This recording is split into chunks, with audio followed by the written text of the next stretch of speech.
विश्वं सर्वदृश्यमाननगरे कुर्यं निजान्तर्गतं पश्यन्नास्मन्मायभूतं यथा साक्षात् कुरुते प्रबोधसमये स्वात्मानमेवाद्वयम् तस्मै श्रीगुरुवे नमः। श्रीदक्षिणामूर्ते दूर्वादलद्युतितनुं तरुणाब्जनेत्रम् हेमाम्बरं वरविभूषणभूषण कन्दर्पकोटिकमनीयकिशोरमूर्तिम् पूर्तिं मनोरथभुवां भज जानकीशम्। ॐ शान्ति शान्ति शान्ति। दरस परस मज्जनय रूपाना हरे पाप कहे वेद पुराना। नदी पुनीत यमित महिमा अति कही न सके सारद। राम धाम दापुरी सुहावनी लोक समस्त विदित यति पावनी।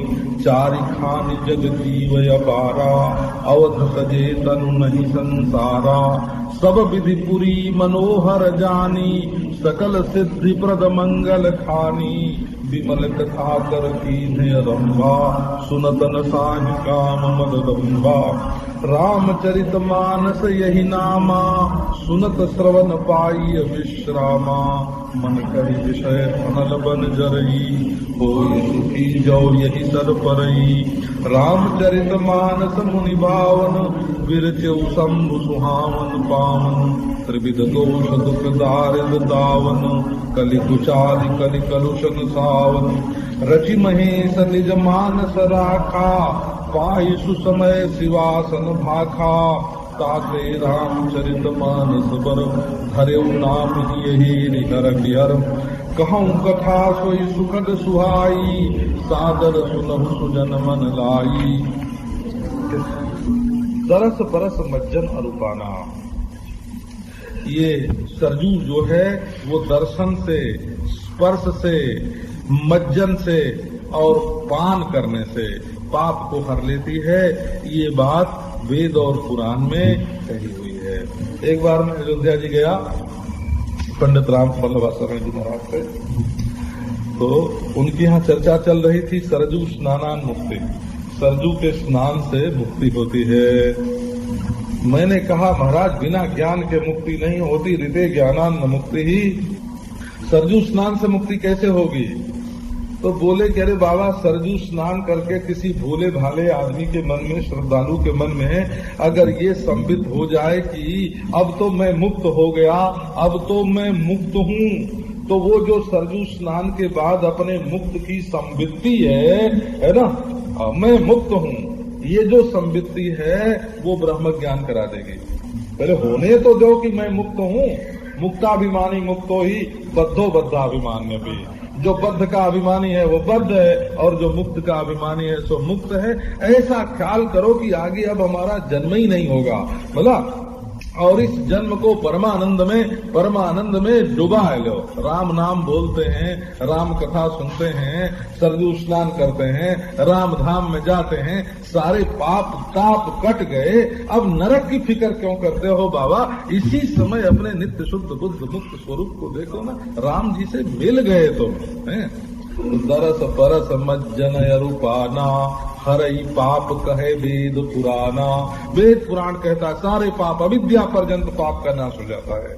बड़ी पवित्र ये नदी है महाराज, इसकी अत्यंत महिमा है। और अब विमल मती शारदा भी इसको नहीं कह सकती है। ये जो सुहावनी पुरी है, इसमें जाओ तो राम जी का जो असली धाम है ना, जदगत्वा न निवर्तन्ते तद्धाम परमम मम, वो धाम मिले। और ये सब लोकों में विदित है, बड़ी पवित्र है। जो 4 प्रकार के जीव है ना, उद्भिद और स्वेदज और अंडज और जरायुज, जितने जीव हैं 84 लाख जोनियां है महाराज। कोई भी जीव यदि अवध में जा करके अपने शरीर का परित्याग करे तो फिर उसको आवागमन के चक्कर में नहीं पड़ना पड़ता, वो जन्म मृत्यु के चक्र से छूट जाता है। सो सब विधि पुरी मनोहर जानी, ये जो पुरी है ये सब प्रकार से मनोहर है। माने नदी होने से भी मनोहर है, वन होने से भी मनोहर, वहाँ प्रमोद वन है। अयोध्या को प्रमोद वन बोलते हैं, हो काशी को आनंद वन बोलते हैं। अरे ये वृंदावन है अपना, का इस प्रकार प्रमोद वन, वृंदावन, आनंद वन बड़ी मनोहर है पुरी, और सकल सिद्धि देने वाली है और मंगल की खान है। ऐसी ये है सब विधि पुरी मनोहर जानी, सकल सिद्धि प्रद मंगल खानी, विमल कथा कर कीन है आरंभा। इसी पुरी में विमल कथा का, ये निर्मल जो कथा है राम कथा, इसका आरंभ किया है। इसके श्रवण मात्र से काम मद दम्भ ये नसाए जाते हैं। अब आके कोई कथा सुनने बैठ जाए तो क्या उसके मन में काम भरा है? अरे वो तो राम का स्मरण कर रहा है, जहाँ राम कहाँ काम नहीं। जो राम का श्रवण कर रहा है वहाँ काम कहाँ है? और मद गया महाराज, अभिमान छोड़ करके आए के नीचे बैठे और दम्भ का बोले हम बहुत बड़े, या बड़प्पन अपना छोड़ करके आए। अब बड़प्पन तो एक दम्भ ही होता है, हर समय आदमी को बनावट करनी पड़ती है, हो बड़प्पन का दम्भ कर ले, संभालते संभालते मर जाते हैं बच्चे। हमने तो साधुओं में देखा है ना, जो अपने को कुछ जाहिर कर देते हैं कि हम ये हैं, उनको अपने आप को संभालने के लिए बड़ी खटपट करनी पड़ती है। रामचरितमानस यही नामा, इसका नाम है रामचरितमानस। ये मानस का अर्थ ऐसे है जैसे आप समझो कि रामचरित गंगा होता, तो आप समझते हैं ना कि गंगा जी की धारा जैसे पावनी होती है, वैसे ये रामचरित पावन है। या रामचरित सागर होता है, तो ये रामचरित सागर, रामचरित गंगा है। जैसे रामचरित बिंदु सरोवर ऐसे होता, बिंदु सरोवर सिद्धपुर में है। रामचरित बाण गंगा बंबई में ही है, बाण गंगा। तो ऐसे ये मानस जो है, मानस माने मान सरोवर, और वो है ना हिमाचल में। तो ये रामचरित मानस है, माने जैसे मानस सरोवर में कमल खिलते हैं, हंस रमते हैं, वहाँ से सरजू आदि नदियां निकलती हैं, वैसे इस रामचरित में भी कमल खिलते हैं। उसकी तुलना करने के लिए इसका नाम मानस रखा है। और दूसरा कारण बताया है कि शंकर जी ने बना करके इसको अपने मानस में रखा था, मन ही मन बनाया था, इसलिए इसका नाम मानस हुआ।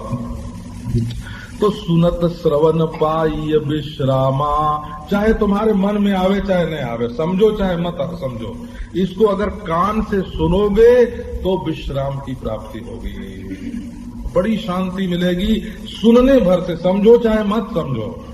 मन करि विषय अनल बन जरई, होई सुखी जौ यही सर परई। देखो मन रूपी हाथी जो है वो विषयों की आग के वन में जल रहा है, और यदि इस मानस सर में, इस मानस सरोवर में वो डुबकी लगावे तो उसकी सब जलन दूर हो जाएगी, मन की सारी जलन दूर हो जाएगी और उसको सुख मिलेगा। ये रामचरितमानस मुनियों के लिए भी बड़ी उत्तम वस्तु है, मुनि भावन है, माने मुनियों को पैदा करने वाला है। हो जो रामचरितमानस पढ़ेगा सुनेगा वो मुनि पैदा होंगे, वो मुनि हो जाएंगे। और ये इसके कर्ता स्वयं भगवान शंकर हैं, और ये बड़ा सुहावन और बड़ा पावन है। सुहावन का अर्थ सुनने में, बोलने में, देखने में भी बड़ा सुंदर है और हृदय को पवित्र करने वाला है। मन काव्य आदि के गुणों से युक्त होने के कारण मन को प्यारा भी लगता है, सुहावना भी है, और मन के दोषों को मिटाता है, पवित्र भी करता है। तीन प्रकार के जो दोष हैं, आध्यात्मिक, आधिदैविक, आदि भौतिक, उन दोषों को, और तीन प्रकार के जो दुख हैं उनको, कायिक, वाचिक, मानसिक, तीन प्रकार के दोषों को, और आध्यात्मिक, आधिदैविक, आदि भौतिक, तीन प्रकार के दुखों को, और दरिद्रता को ये दलन करने वाला है। और कलयुग की जो कुचाल है महाराज, है ना, ये विज्ञान की शरण लेकर के धर्म का निषेध करता है, कुचाल है। लोगों के सामने एक साइंस नाम की चीज रख दी, विज्ञान नाम की चीज रख दी। ये कली की कुचाल है। जो उसके चक्कर में पड़ जाते हैं महाराज, उनके हृदय में कलुष आ जाता है। ईश्वर से, धर्म से, अपने हृदय की पवित्रता से, चरित्र की पवित्रता से, बोले सब ढकोसला है, सब ढोंग है, सब कल्पित है। तो बोले कली की कुचाल ये है कि लोगों को अकलमंद होने का अभिमान पैदा करके और उनके चरित्र को नष्ट भ्रष्ट करता है। तो उस कली कलुष को ये नष्ट करने वाला है हृदय में भगवान को भर के। जिसको अपनी बुद्धिमानी का बहुत अभिमान हो जाता है ना, वो महाराज गलत गलत काम करने लगता है। हृदय में श्रद्धा चाहिए, श्रद्धा। रचि महेश निज मानस राखा, पाई सुसमऊ शिवासन भाका। महेश ने इसकी रचना करके अपने मन में ही रखा, किसी को बताया नहीं। जब बढ़िया अवसर आया महाराज, एक जन्म सती के जन्म में अवसर ही नहीं आया, ऐसा अधिकारिणी नहीं बनी कि देवी जी को ये सुनाया जाए। जब दूसरा जन्म लेकर के पार्वती बन करके आई, तब उनको सुनाया गया। इसी से इस श्रेष्ठ ग्रंथ का नाम रामचरितमानस है। और भगवान शंकर ने ही हृदय में खूब विचार करके और हर्ष करके तब इसका नाम रामचरितमानस रखा है। कहूँ कथा सोई सुखद सुना सुहाई, सादर सुनहु सुजन मन लाई। वही सुख देने वाली और सुंदर कथा मैं आप लोगों को सुनाता हूँ। हे सज्जनों, आप मन लगाकर आदर के साथ इसको सुनो। जस मानस जेहि विधि भयऊ, जग प्रचार जेहि हेतु। अब सोई कहूँ प्रसंग सब, सुमिरि उमा वृषकेतु। शंभु प्रसाद सुमति ही हुलसी, रामचरित मानस कवि तुलसी। करई मनोहर मति अनुहारी, सुजन सुचित सुनि लेहु सुधारी। सुमति भूमि फल हृदय गाधु, वेद पुराण बरसहि राम सुजस बरबारी।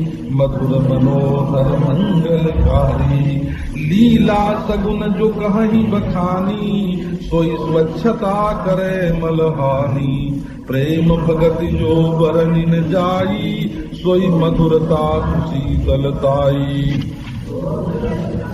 सालिहित होई राम भगत जन जीवन सोई। मेधा महिजत सो जल पावन, सकिल श्रवण मग चले सुहावन। भरे सुमानस सुतल तिराना, सुखद शीत रुचि चारु चिराना। सुखी सुंदर संवाद वर, विरचे बुद्धि विचारी। ते यही पावन सुभग सर, घाट मनोहर चारि। सियावर रामचंद्र की। अब ये मानस सरोवर, ये रामचरित मानस, मानस जैसा है और जिस विधि से ये पैदा हुआ और जिस कारण से जगत में इसका प्रचार हुआ, अब वही सब प्रसंग हम सुनाते हैं। तो सुनाने के पहले फिर से उमा और वृषकेतु का स्मरण कर लेते हैं कि उमा और वृषकेतु इसके आदि गुरु हैं। हो उमा जो है वो प्रश्न करने वाली हैं और वृषकेतु उत्तर देने वाले हैं। और दोनों महाराज धर्म और तपस्या के आचार्य हैं। उमा जो है, उमा का नाम ही इसलिए पड़ा कि जब वो शंकर जी की प्राप्ति के लिए तप करने जा रही थी तो उनकी माता ने ऊ करके फिर कहा माँ, है ना। अरे ओ बेटी, ऊ माने वो, हाँ ओ बेटी, ऊ भीतर के, ओ बेटी का माँ तप मत करो, है ना, तुम्हारा शरीर तप करने योग्य नहीं है। तो माँ की आज्ञा नहीं मानी और पति की प्राप्ति के लिए तपस्या की, इसलिए उनका नाम उमा हुआ। और वृषकेतु माने धर्म की ध्वजा, धर्म की ध्वजा ऊंची करने वाले वृषकेतु। उनकी ध्वजा में वृष का चिन्ह है, इसलिए वृषकेतु बोलते हैं। तो ये धर्म और तपस्या का जो मेल है ना, वो इस रामचरितमानस को प्रकट कर रहा है। तो अब तो गोस्वामी जी बिल्कुल निर्भय होकर बोल रहे हैं। शंभु प्रसाद, सहारा मिल गया ना। आदमी खुद कमजोर हो तो अपनी कमजोरी का वर्णन करे, दीनता करे। अब तो बड़े का सहारा मिल गया, मदद मिल गई। बोले शंभु प्रसाद सुमति तुलसी। शंकर जी की कृपा से, उनके प्रसाद से अब हृदय में सुमति आ गई। अब कुमति नहीं है तुलसी।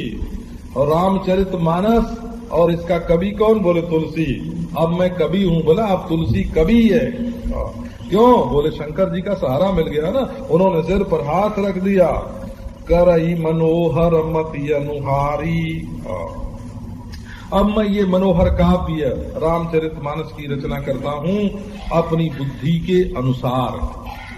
सुजन लोग जो हैं, जिनका चित्त बड़ा पवित्र है, वो इसको सुन करके सुधार लें। कई ये कहते हैं करई मनोहर मति अनुहारी। अब ये जो मैं राम कथा की रचना कर रहा हूँ, ये ऐसा वैसा नहीं समझना, ये बड़ी मनोहर कथा है कि राम जी का नाम मनोहर होता है। बोला आखर मधुर मनोहर दो। राम जी का रूप भी मनोहर होता है। राजकुंवर ते ही अवसर आए, मनहु मनोहरता तन छाए। मनोहर है, बड़े मनोहर है। उनकी लीला भी मनोहर होती है। परम मनोहर चरिता पारा। उनका चरित्र जो है वो मनोहर है और उनका धाम भी मनोहर है। सब विधि पुरी मनोहर जानी। फिर तो करई मनोहर मति अनुहारी। मनोहर बना रहे हैं महाराज। सुमति भूमि थल हृदय अगाधु, वेद पुराण उदधि घन साधु।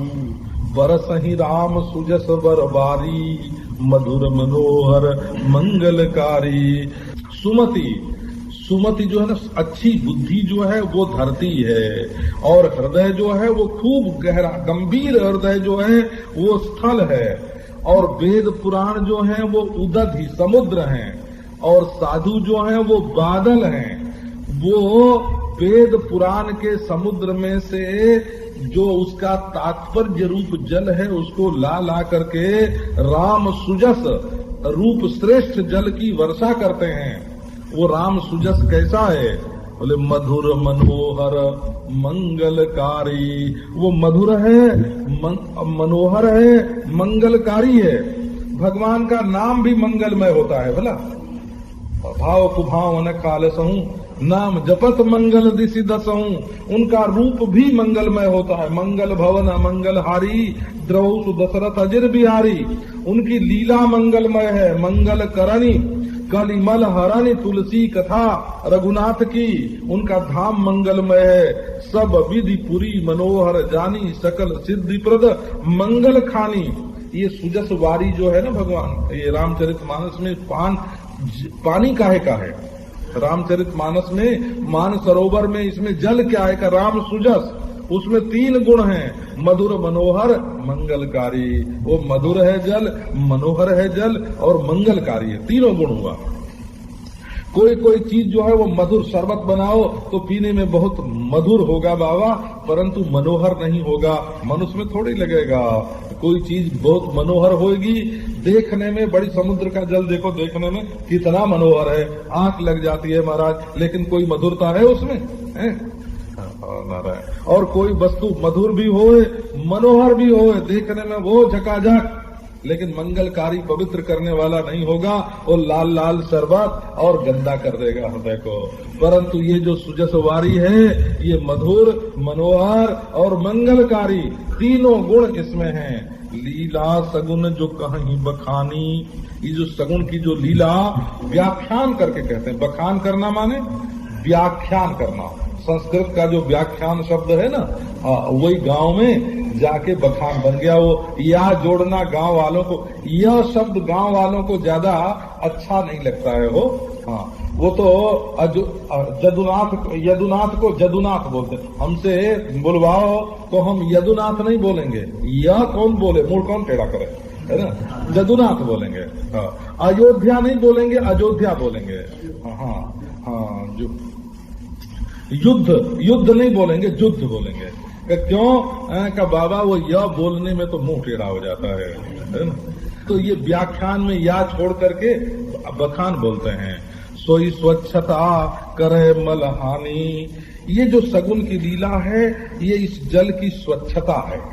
और इससे अंतःकरण की वासना रूप जो मल है उसका नाश हो जाता है। और इसमें जो प्रेम भक्ति है, अवर्णनीय प्रेम भक्ति जो वर्णन न जाए, वो क्या है का वो इसकी मधुरता और शीतलता है। जैसे जल में तरावट होती है उसको शीतलता बोलते हैं, और जो मिठास होती है उसको मधुरता बोलते हैं। तो इसमें क्या है का प्रेम भक्ति जो है वही तरावट और वही मिठास है, तरातर माल है और मीठा मीठा भाई। सो जल सुकृत सालिहित होई, और ये जल जो है वो सुकृत रूपी धान के लिए बड़ा हितकारी है। कोई कोई पानी ऐसा होता है कि धान के खेत में चला जाए तो धान सूख जाए, और ये महाराज ऐसा जल है कि धान के खेत में जाए तो ये सुकृत रूपी पुण्य रूपी धान की खेती के लिए बड़ा हितकारी है। और राम भगत जन जीवन सोई, महाराज वही जल पी पी करके राम भक्त जो हैं वो जीते हैं। अगर राम भक्त को ये जल न मिले, ये मानस का जल न मिले, सुजसवारी न मिले, तो उनका जीवन ही न रहे, ये तो उनकी खुराक है। मेधा महिगत सो जल पावन, सकिली श्रवण मग चले सुहावन। अब मेधा की मही पर, मेधा कहते हैं धारणात्मिका धीर धारणात्मिका मेधा। मेधा किसको कहते हैं? जो धारण करने वाली बुद्धि है। संस्कृत भाषा में बुद्धि के बहुत से नाम हैं, लेकिन सब में कुछ न कुछ फर्क होता है। सो महाराज मेधा की पृथ्वी पर, धरती पर जब ये पवित्र जल आता है तो सकीली, पहले तो बूंद बूंद बरसता है और फिर इकट्ठा होता है, मिलता है। सकीली, सकीली माने संकीर्ण होता है, मिल जाता है, और उसके बाद ये कान के रास्ते से चलता है। भरे सुमानस सुथल थिराना, सुंदर मानस जो है मनुष्य के हृदय में, कान के रास्ते से गया तो कहाँ पहुंचा? बोले मानस में पहुंचा, मन में पहुंचा, भर गया मानस। और ये सुंदर जगह जब मिल गई इसको, तब वहां जाकर के स्थिर हो गया, सुखद, शीतल, सुंदर, और जल का परिपाक हो गया। कच्चा पानी कभी कभी नुकसान भी कर देता है, पर वहां स्थिर होकर के चिराना, चिराना माने बिल्कुल पक गया पानी, परिपक्व हो गया। सुठी सुंदर संवाद बर विरचे बुद्धि विचारी, ते यही पावन सुभग सर घाट मनोहर चारी। महाराज बुद्धि से विचार करके इसमें 4 प्रकार के संवाद दिए हुए हैं। इस सुभग सरोवर में 4 घाट हैं, उन्हीं को 4 घाट बोलते हैं। पूर्व घाट है, एक तो पूर्व घाट है बोला, और रामनवमी के दिन वो प्रारंभ हुआ, और अयोध्या स्थान में प्रारंभ हुआ। गोस्वामी जी वहाँ वक्ता हैं, और सज्जन और अपना मन वहाँ श्रोता है, और प्राकृत भाषा है। ये हमारी अवधि, ये रामचरितमानस में अवधि, भोजपुरी, ब्रजभाषा और चित्रकूट के आसपास की जो भाषा है ना, सो ये सब मिला करके तब इस ग्रंथ का निर्माण हुआ है।